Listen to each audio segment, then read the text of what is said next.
आपका अपना channel India A1 news, जो रखे आपको A1। देश के जितने आज के महत्वपूर्ण मुद्दे हैं सब पे चर्चा हुई। और मैंने उद्धव, चूँकि मैं तो हूँ नहीं अपोजिशन की मीटिंग में, उद्धव जी से मैंने प्रार्थना की कि इनको इकट्ठा करें, एक के मुकाबले एक उम्मीदवार लाएं और इनको कहें कि ये आखिरी मौका है।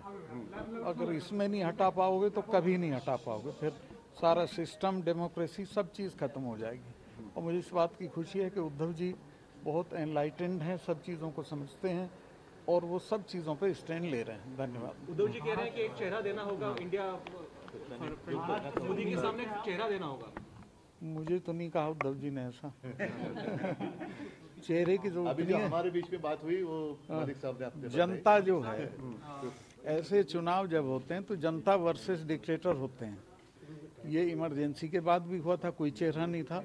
लोग खुद चुनाव लड़ते हैं, इसमें भी मैं श्योर हूँ कि लोग खुद चुनाव लड़ेंगे। जी, गए चुनाव में जिस तरह से पुलवामा का मुद्दा उठाया गया था, जी जी, पुलवामा का, हाँ आपने अच्छी चीज़ पूछी। मैंने पुलवामा के मामले में, जब पुलवामा हुआ तो ये कहीं शूटिंग के लिए गए हुए थे प्रधानमंत्री जी, आए, इन्होंने मुझे फ़ोन किया, क्या हुआ? मैं कैसा हुआ, हमारी गलती से हुआ। तो इन्होंने कहा नहीं चुप रहिए। मैं समझा कोई जांच वाँच करेंगे। फिर अजीत डोभाल का 2 घंटे बाद फ़ोन आया, उसने कहा सतपाल भाई आप चुप रहिए। मैं बोल दिया था 2 चैनल को, तो मैंने समझा कोई आज तक कोई जांच नहीं हुई। और पुलवामा हमारी गलती से हुआ था, चूँकि उन लोगों ने, CRP ने 5 एयरक्राफ्ट मांगे थे फेरी करने के लिए। 4 महीने उनकी एप्लीकेशन होम मिनिस्ट्री में पड़ी रही और रिजेक्ट कर दी। फिर वो सड़क से गए और तब इतनी बड़ी ट्रेजेडी हुई कि हमारे 40 सैनिक शहीद हो गए।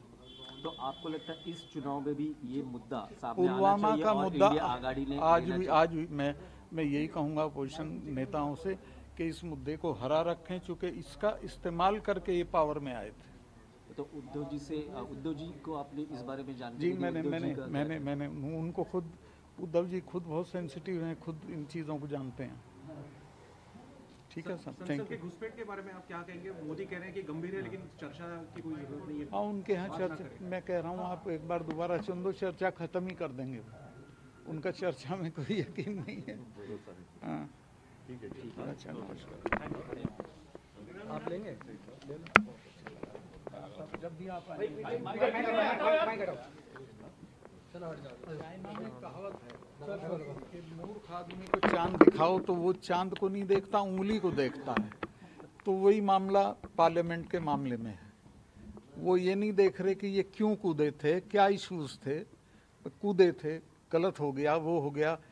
ये पहले से होता रहा पार्लियामेंट में, लेकिन सवाल ये कि इश्यूज किस पे